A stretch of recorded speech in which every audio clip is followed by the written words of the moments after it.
The problem we need to solve is how do we ensure that doctors are catered for? 16,000 doctors have left the countries in the last 5 years. And of course, I think one of the leaders was saying it's actually a worsening situation for about only just 55,000 doctors are left for 220 million people. And so if we have just 55,000 practicing and just a good number of them are just medical students at best and have not got into that position of practicing, then it becomes a problem. Now, according to the United Nations, or let's say World Health Organization, it should be a ratio of 1 doctor to about 600 people. Based on this now, what we have is 1 doctor to about 3,600 or 4,000 people. So if 1 doctor has to deal with that brain drain of attending to that much, you can tell that it's already a collapsed, it's already a dilapidated, it's already a malfunctioning system as it is. So if we talk about health, how important is the health sector? Some were saying yesterday that, I think the day before, that the federal government built houses for judges and then they probably left every other person. But I think this should be an all-inclusive kind of thing, a comprehensive outlook to how you can improve the nation. There are different sectors and they almost get their fair share of whatever the government is doing as implementation or project planning or execution. And that's what a lot of persons are actually calling a problem in the country now. Because if you have that much brain drain, I think I saw one of the very funny comments that I saw. Somebody said that 55,000 doctors yet to go. Like that means like these people that you're saying that we have left that are practicing are just maybe not looking for the opportunity, or some of them just have a few things that they're still doing before they take their leave, because eventually everybody would leave if that's the case. But my point is now, and this is where I stand, I believe if we all leave this country, nobody will stand to make it right.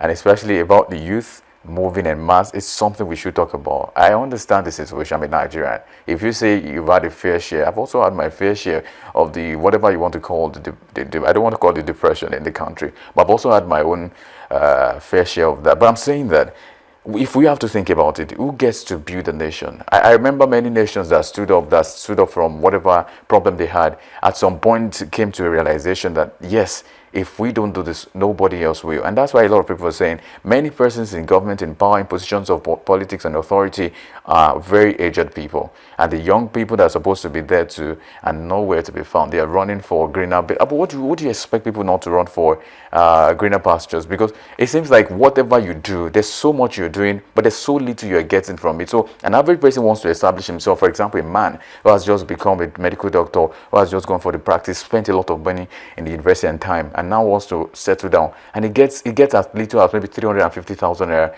And in this economy, you understand what that is. And imagine what doctors have to do. Their duty is that which requires almost their life, their time, and everything they have. So if you are working in a place and then you don't get the commensurate appreciation for what you're doing, value for money, I think it's something that we should think about. But I'm saying that we, the youth, especially the youth now, we must stand to build this nation, because if we don't, I'm not sure these people are ready to build anything. They are okay with what they are experiencing, but we cannot stay, because we have a population of youth that is even much more than the people that are at the very old age. But so we have to do something. And I'm not saying we should go out and protest, which is okay, but I'm saying that there's more that we can do than type on our phones and be on Twitter. There's so much we can. I think that's one of the things I have never spoken out.